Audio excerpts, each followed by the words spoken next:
How's everybody doing tonight? Good. Well, I gotta tell you, I'm just, for once in my life, I'm pretty speechless. I feel this is just such an unbelievable award. You know, I want to thank all the great athletes up here tonight on the dais, and it's such an honor to be even mentioned with them. And I want to thank the Sacramento Sports Hall of Fame for considering me to be inducted into the Sacramento Sports Hall of Fame.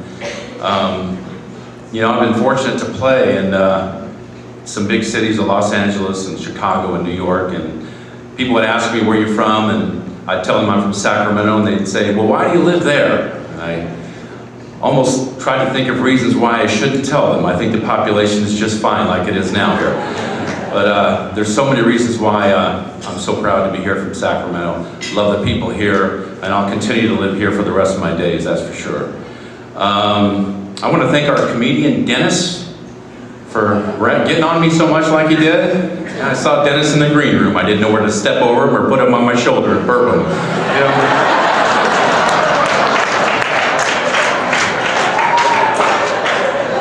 But ladies and gentlemen, I can tell you, I've been so fortunate in my career to have done some fun things in baseball. And I've had tremendous joy and elation in my career.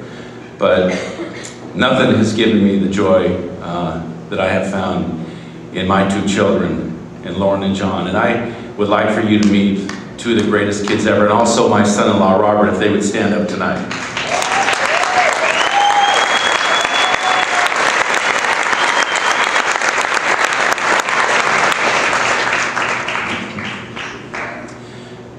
You know, growing up here in Sacramento, I can remember just having that huge dream to play baseball. It was just a fire that was in me, and it never really died out. And I can remember there was a couple of things about growing up here in Northern California.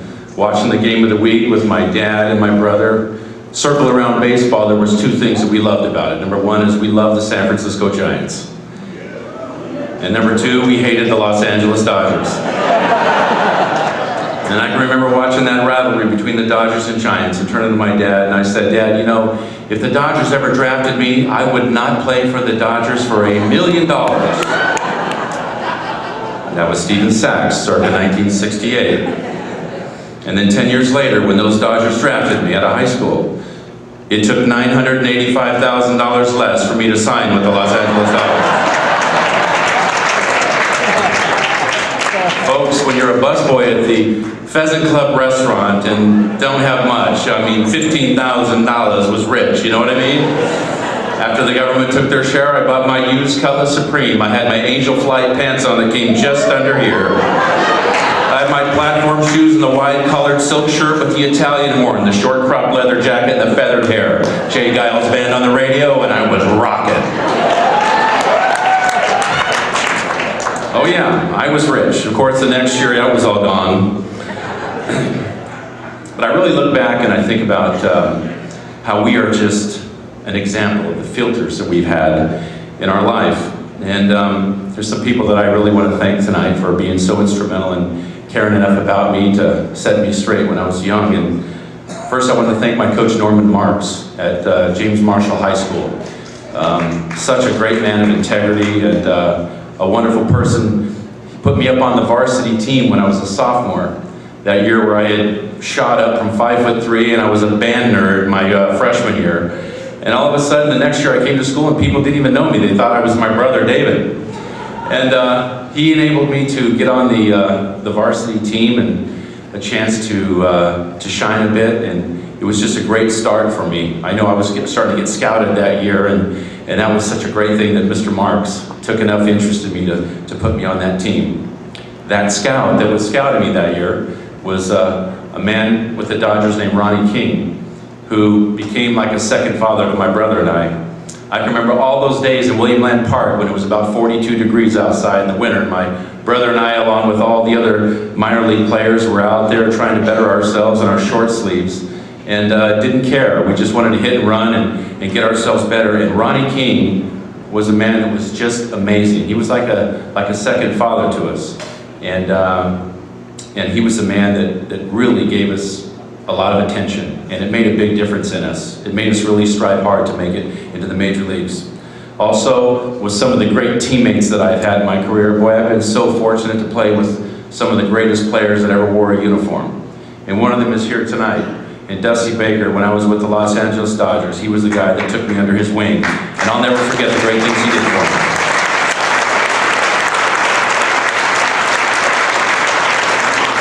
I feel sorry and apologize that I bugged the heck out of him when I was a little kid, but I remember those days. I think I stole his fork from one of the banquets, and I was bragging about it. I got Dusty Baker's fork, you know what I mean? Then I got on the team, and he was so gracious. He showed me where to shop and where to eat, and how to play the game like a professional, which he certainly is. And folks, I got to tell you something right now. If you've never met Dusty, you better go up and say hi to him real quick, because I've got a sneaking feeling by the time the season gets about its midpoint, there's going to be some team that finally comes to its senses and wants to hire, without a doubt, the best manager in baseball today.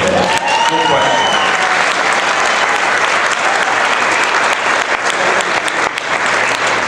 And it certainly isn't just happenstance that everywhere that Dusty's gone, where he's managed, and it's no wonder he's been manager of the year the times that he has.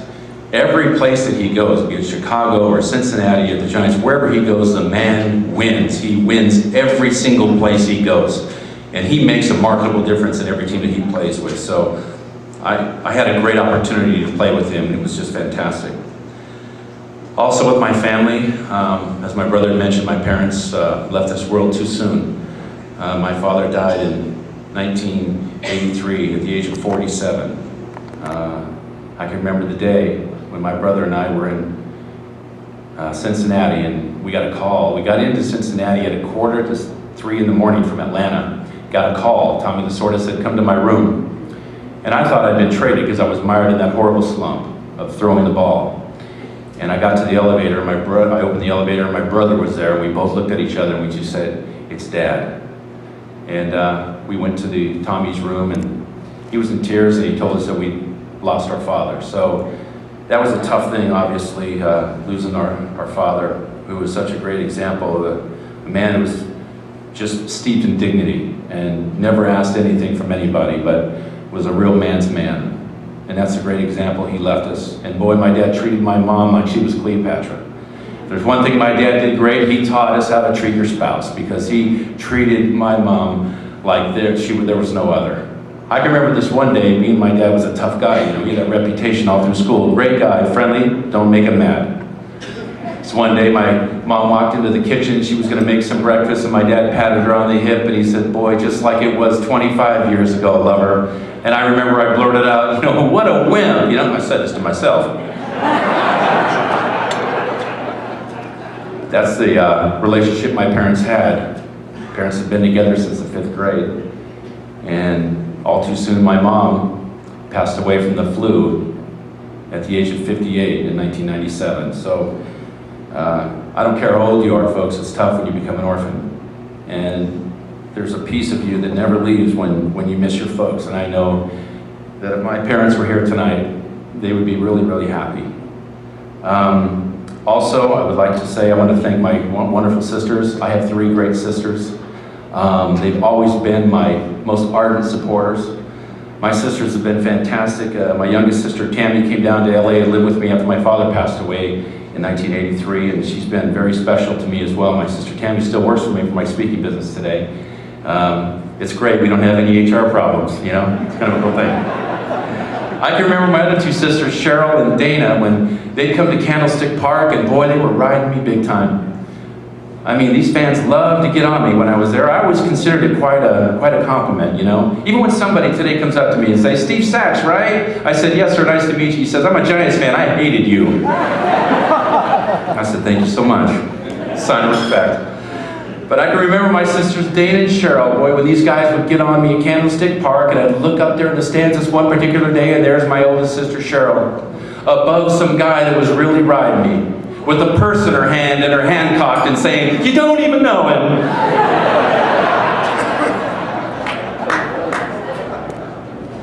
And my brother, what can I say?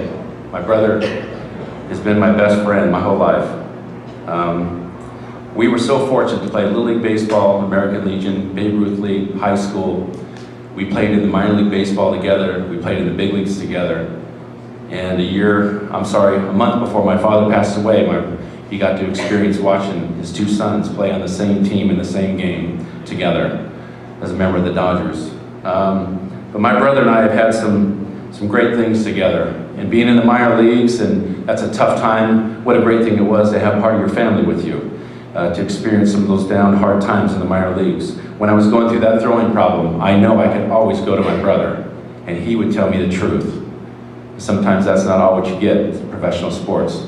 But I know my brother always would tell me the truth, and it was a saving grace to have somebody from my family that I could depend on, that was always with me. Maybe that's why to this day, for 20 straight years, my brother and I still live across the street from each other. I've been so fortunate in baseball, ladies and gentlemen, it's enabled me to chase a real passion. And isn't it ironic that when people look back at times in their life when it was a sink or swim time, when they seemed that life may have been so scarce, this was the time when it was just so abundant. Because in those times when they were chasing that dream, they had to exercise their passion. And that's the great thing about this sport, is it enables you to do that. In baseball, in itself, it's a bit of an enigmatic game. In some respects, it's extremely complex. I can tell you folks, as far as hitting goes, I never had it figured out. Never. I had to scratch for every hit. Baseball, to me, is a tough game, especially at those levels when you're playing against the greatest athletes in the world. You figure the numbers in and of itself. 7 times out of 10 you failed. You take those credentials to the Hall of Fame with you, because that's a 300 batting average. All the different things that come along, the posturing and all the signals from the catcher to the pitcher, from the bench coach to the third baseman in a bunt situation, from middle infielders together. There's so many different complex things about this game, and so little that separates the great from the mediocre. If you think about a guy that hits 260 and a guy that hits 300, the real difference is 1 base hit per week. That's the difference between an also-ran and somebody that's going to the Hall of Fame. But in as much as baseball is tough, even in the innate sense, like running, that was a hard thing for me. Running was still tough for me. It was always a hard game. But this game in and of itself is supposed to be tough. You know, if it wasn't tough, everybody would do it. It's that tough part that really made it so great. And in another sense, ladies and gentlemen, this game seems to be just the opposite. When you see a family going out and playing a softball game, or a son and a father going out in the front yard for a game of catch, or when I have my 3-year-old grandson, Ethan, ask me to pitch him so he can swat the ball around the kitchen in his left-handed batting stance. This is also a game that seems really simple. But baseball has done so much for so many people around the globe. This is not just a US sport anymore. We see people in Japan and Korea and Australia thriving now in baseball. Baseball's been through so many good things, and it's been through bad things. You look way back in the Black Sox scandal in the early 1900s. Baseball's gone through 2 world wars. And in the Second World War in 1942, when Franklin D. Roosevelt decided to write the green light letter to Kennesaw Mountain Landis, then acting commissioner of baseball. And he said that baseball's got to go on, because there's so many families right now that are fearing that call in the night, maybe from the War Department, that says a father, a son, or a daughter isn't going to come home, or that they may be in harm's way today when we wake up. Baseball offered people a great respite. It gave them a retreat for even a couple hours to get away from it and not have to deal with that agony anymore. Baseball's had so many personal scandals as well that have been inextricably intertwined within the game. And from now, we see what's been happening with the performance-enhancing drugs or steroids that's really rocked the baseball world. It just seems to me that baseball's had to endure a lot. It seems to be it's been constantly had a punch in the stomach or a stain that's been thrown at our feet. And yet, without a condition, or without a question, without an apology, and without asking for one, baseball stands in front of us with their arms open, letting us back in. And so I would ask you, as fans, do we really owe baseball anything? I'd say as a fan, we don't.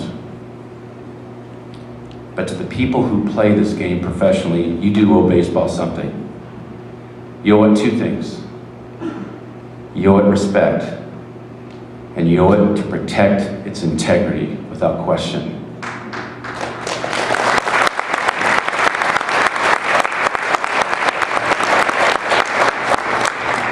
And that's why I feel, ladies and gentlemen, that baseball can endure anything. It's bigger than anyone. It's bigger than any situation. And it'll always continue to be such a wonderful, thriving opportunity for so many people. Thank you so much for having me here tonight. Appreciate it.